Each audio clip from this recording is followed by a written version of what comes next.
हम पॉइंट वाले जो संख्याएं होती हैं, पॉइंट वाली संख्याओं का मल्टीप्लिकेशन करना सीख रहा है, नहीं गुणा करना सीख रहा है। मैंने ये नंबर लिखी है 0.273। ठीक है, सबसे पहले हम ये जान लें कि पॉइंट के बाद जो डिजिट आते हैं, अंक आते हैं, उनको अलग अलग पढ़ते हैं। ठीक है, तो पॉइंट के बाद पढ़ेंगे 273, इसको ऐसे नहीं पढ़ेंगे 273, 0.273।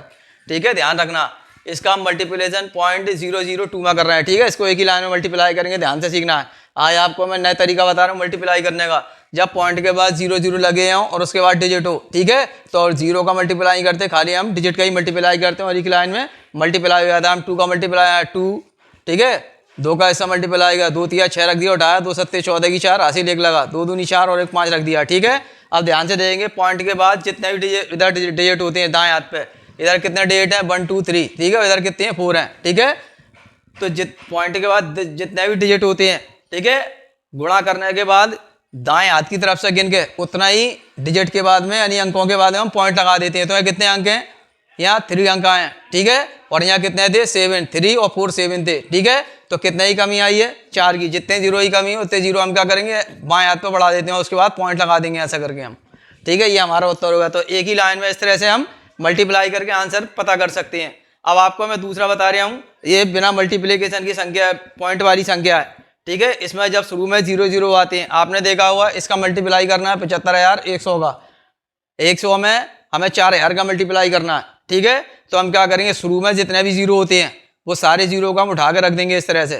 2 और 3 0 हैं, 2 और 3 5 हो गए 0, तो 5 0 मैंने शुरू में उठा करके रख दिए। ठीक है, उसके बाद में अब मैं 4 रह गया, 4 का इसमें पूरी नंबर में मल्टीप्लाई कर दूंगा। 4 1 जा 4, ठीक है, 4 5 जा 20, 20 का 0 कैरी 2। ठीक है, उसके बाद मैंने इसका मल्टीप्लाई किया 4 7 जा 28, 28 और 2 30। ठीक है, मैंने 30 रख दिया, ये मल्टीप्लाई हो गया। तो हम इस तरह से हम कितनी भी बड़ी संख्या हो, शुरू में 0 हो, तो उनका एक ही लाइन में मल्टीप्लाई कर सकते हैं। ऐसे ही मैंने पॉइंट वाली अब ये संख्या रखी है। ठीक है, अब मैं 2 का मल्टीप्लाई इसमें फिर कर रहा हूँ। 2 1 जा 2, 2 का 0 मल्टीप्लाई करा 2 आ गया। जब किसी हम डिजिट का 0 मल्टीप्लाई करते हैं तो 0 आता है, ध्यान रखना हमेशा। ठीक है, 2 का इसमें मल्टीप्लाई 2 2 जा 4, यानी 2 का 2 में मल्टीप्लाई किया 2 2 जा 4 हो गया। अब हम देखेंगे पॉइंट के बाहर कितने 2 डिजिट इधर हैं और पॉइंट के बाद 2 डिजिट इधर हैं। ठीक है, 4 डिजिट हो गए। अब यहाँ कितना डिजिट आए हैं, 3 डिजिट आए हैं। तो कितना कम है, 1 कम है। जितने कम होंगे उतना ही हम डिजिट लेफ्ट साइड पे बढ़ा देते हैं, यानी बाएं हाथ की तरफ बढ़ा देते हैं। ठीक है, और हम गिन करके पॉइंट लगा देंगे इस तरह से। ठीक है, ये हमारा आंसर हो गया। इसी तरह से मैंने ये ऊपर की नंबर लिखी है, ऐसे ही इसमें हम मल्टीप्लाई कर देंगे। ठीक है, 0.07 का 0.01 में मल्टीप्लाई।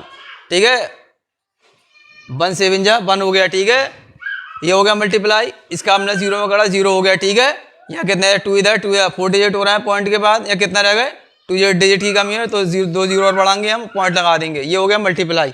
इस तरह से हम आसानी से इस तरह की संख्याओं का हम एक ही लाइन में मल्टीप्लाई करके आंसर पता कर सकते हैं हम।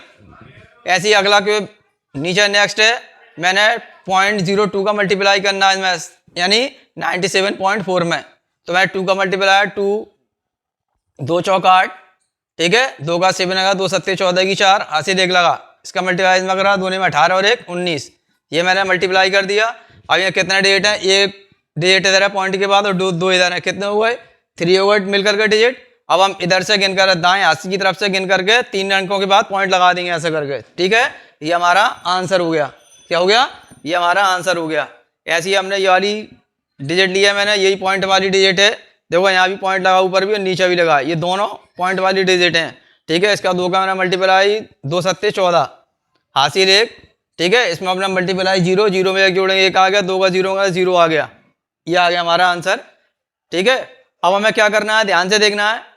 इधर पॉइंट के बाद ऊपर पॉइंट है 3 डिजिट है, इधर पॉइंट लगाए नीचे भी हमारी 3 डिजिट है। यहाँ कितने डिजिट आए हैं 3 डिजिट है। ठीक है, तो हमें 3 डिजिट की और जरूरत पड़ रही है, तो हम क्या करेंगे 3 0 बढ़ाएंगे ऐसे लेफ्ट साइड पर और फिर पॉइंट लगा देंगे। ठीक है, तो ये 6 अंकों के बाद 1 2 3 4 5 6 के बाद पॉइंट आ गया। ठीक है, ध्यान रखना होता है कि जब हम पॉइंट लगाते हैं जितने दशमलव के बाद इधर डिजिट होते हैं, अंक होते हैं ऊपर या नीचे, ठीक है, दाएं हाथ की तरफ से गिन के उतने ही अंकों के बाद पॉइंट लगा देते हैं। ठीक है, हमारा आंसर हो जाता है। जब पॉइंट के बाद कोई अगर डिजिट नहीं आ रही तो 1 0 बढ़ा देते हैं। ठीक है, इस तरह से हम रख देते हैं, पॉइंट को खुला छोड़ के, खुला हुआ नहीं छोड़ते हैं। ठीक है, ये हमारा आंसर होगा। That's all.